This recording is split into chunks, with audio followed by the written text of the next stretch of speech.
Hi, this is Matt with the Intergalactic Herald. Welcome to my Star Atlas Week in Review podcast. This is podcast number 119. Any articles or videos mentioned can be found on my website at intergalacticherald.com. Just look for news recap number 167.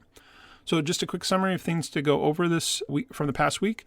There was all the way last weekend, but there was I shouldn't say first ever, but definitely first big Star Atlas tournament called Iris Quest. So I'll talk about a little bit of the highlights of that. There was the Atlas Baru, where they talked about level design and maps. And then there was an announcement made in the Star Atlas Discord that next week, this upcoming week, there'll be a town hall with a bunch of new updates on things.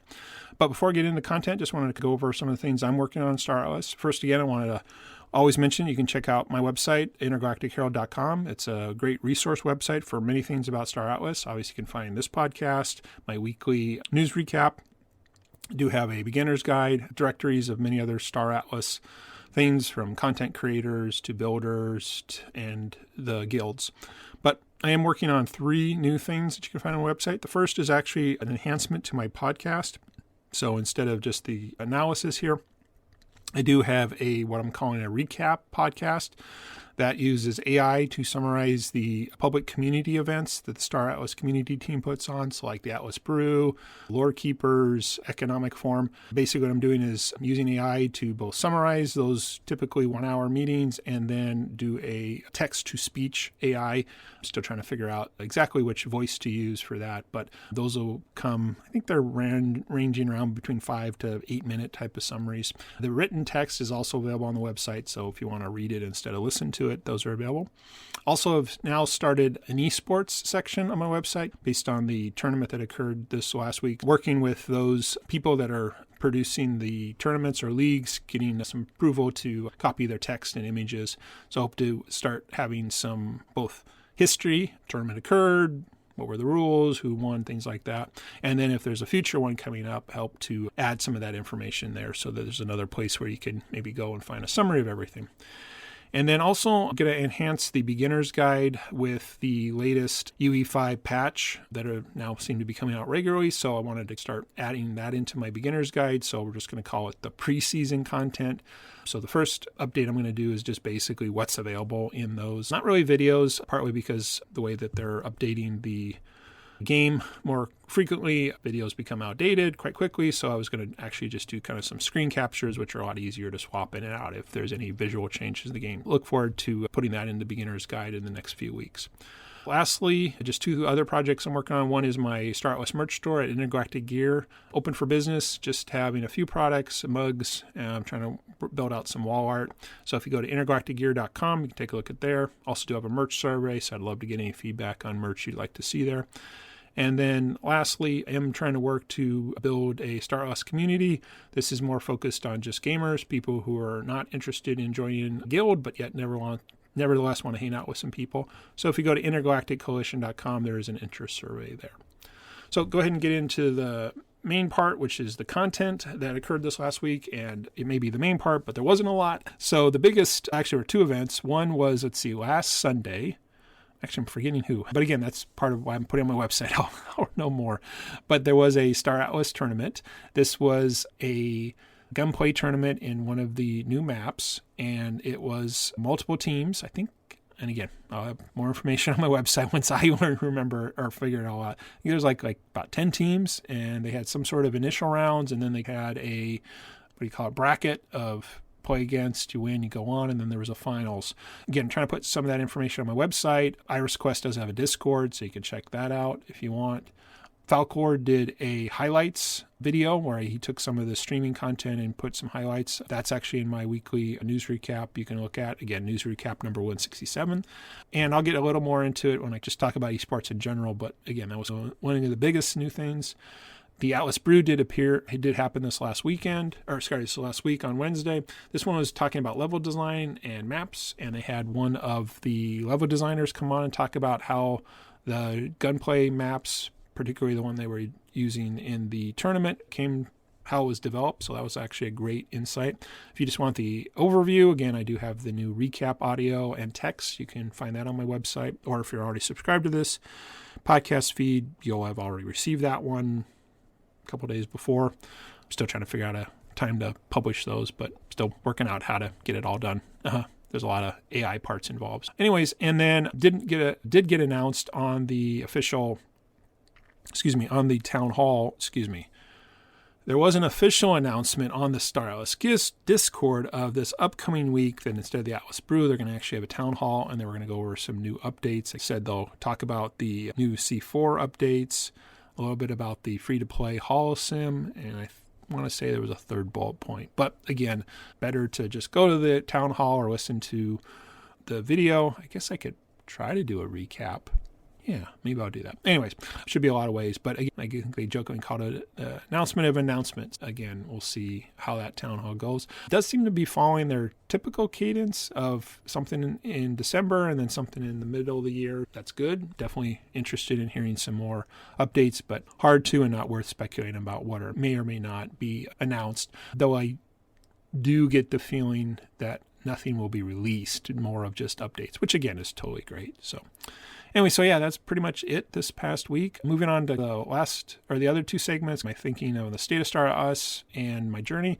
On the State of Star Atlas, I have to admit the Iris Quest tournament really got me thinking more about esports.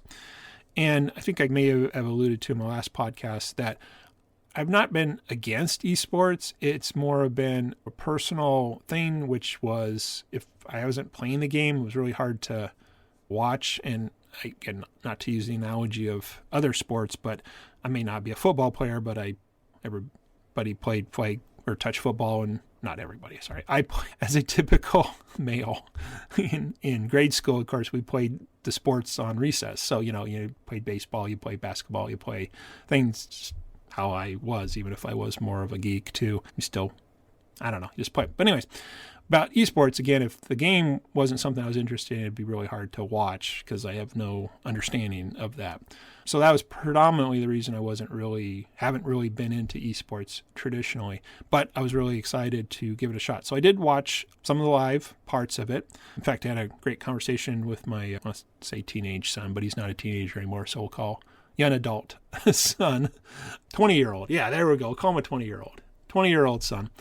About esports, which he's way more into it and had actually some great feedback that things I didn't even realize. But anyways, it was really cool to see. I really did enjoy it. And we were trying to chatting while things were going because, again, it wasn't all there.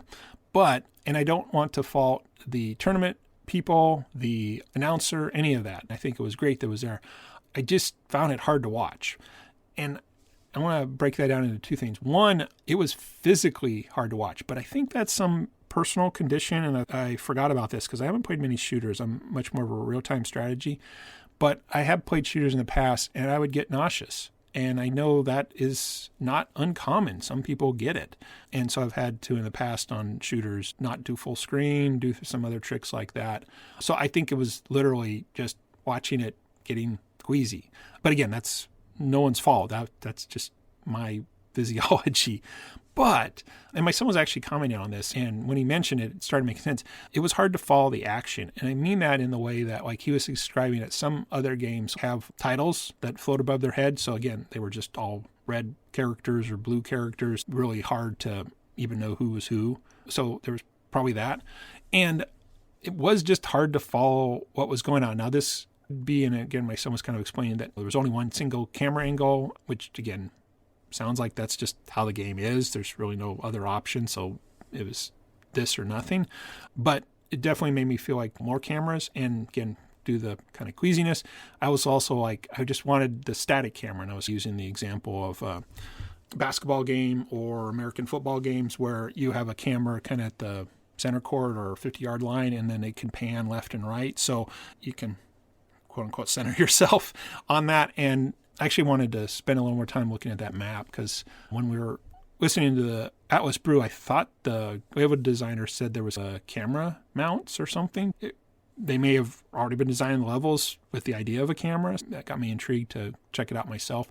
But maybe, again, just more cameras, which, again, not something the tournament people or the announcer had any control over. But in the end, I was actually really hopeful for the future in the sense that I think the other thing that was really interesting was that the names mentioned, they're in the community. We know them. They're not just nameless sports figures or whatever. And I same reason why I think other sports are intergaging. I could really see this becoming there. Again, might just have been I was too queasy. But yeah, again, hopeful for the future. Look forward to it, and hence one of the reasons I wanted to start putting some of the content on my website too. So plus it will help me learn about it.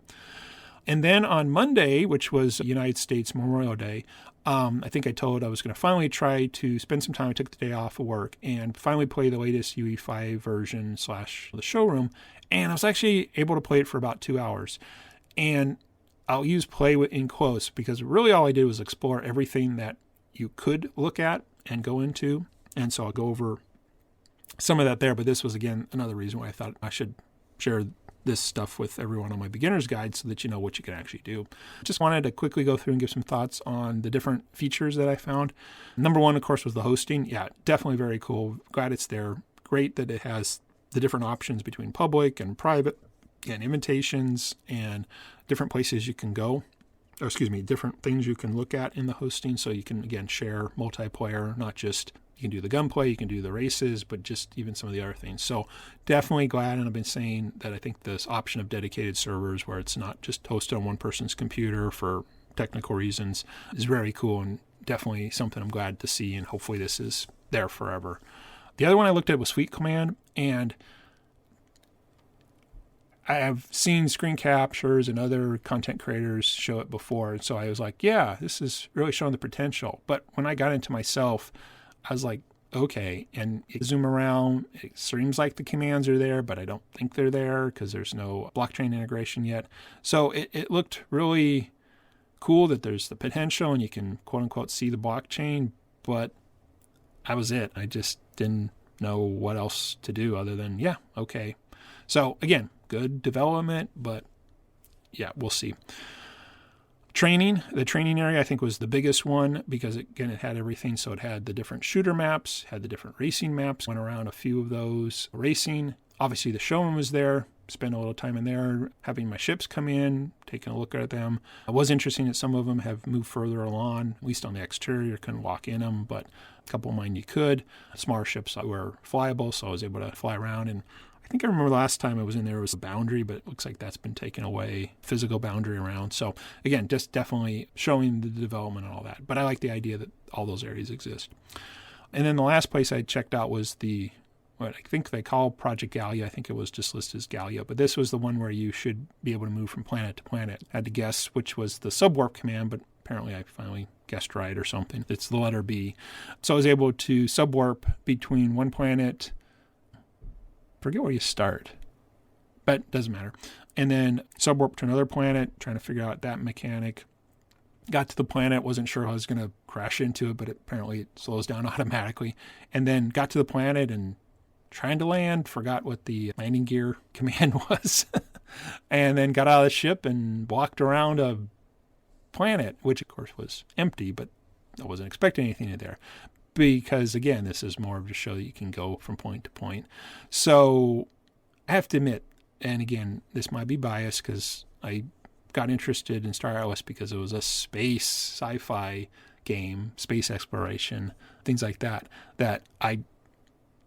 it really showed the potential of all the things about Star Atlas that got me. Again, nothing wrong with the racing, nothing wrong with the shooting, nothing wrong with those kind of multiplayer things. And again, I'm glad they're there in space station. Oh, that was the other thing. I went around the Oni space station looking at all those things. So that was cool too.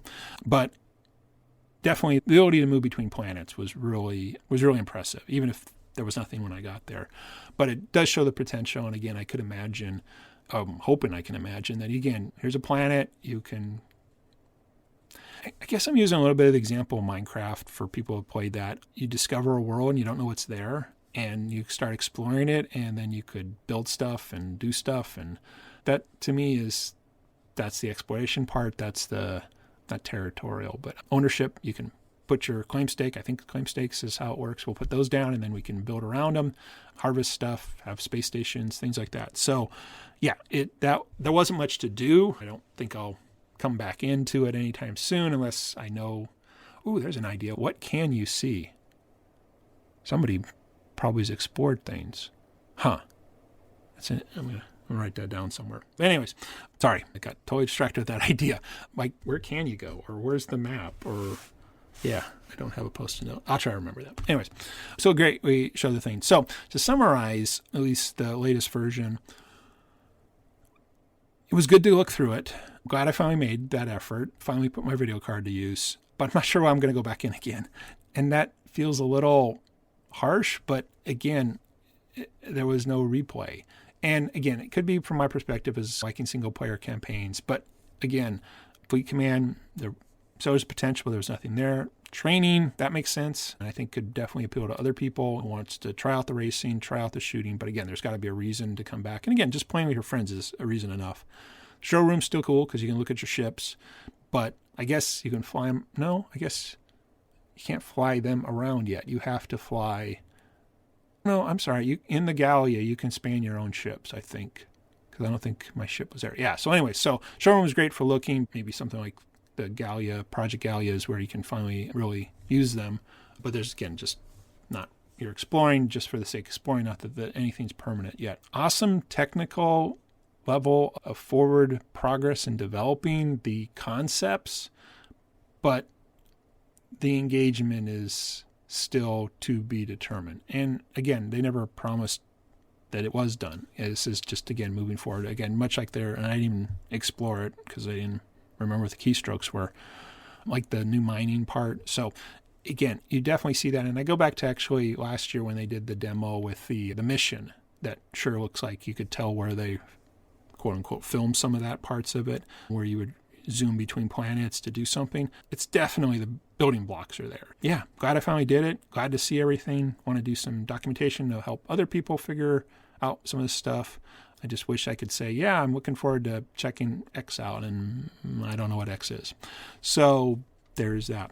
And then the final thing on the kind of state of Star Atlas, about the Atlas Brew and seeing the level design and the maps, it was so great to hear some of that. Seeing some of the ideas, how they had some ideas, they had to turn it back, seeing the progression of things, that kind of behind-the-scenes development, things ready to design is just cool. It's just really awesome to see. So I really appreciate that the community teams facilitating, bring some of the level designers and map designers out and give them a chance to talk about what they're doing and things like that. So anyway, so that's pretty much it there. Finish up on the last section, which is what I've been doing playing Star Atlas. So again, other than checking out the latest version of the UE5 game, I'm still mining, so still working to move all my carbon back to the space station, again with my goal of crafting a Mamba X.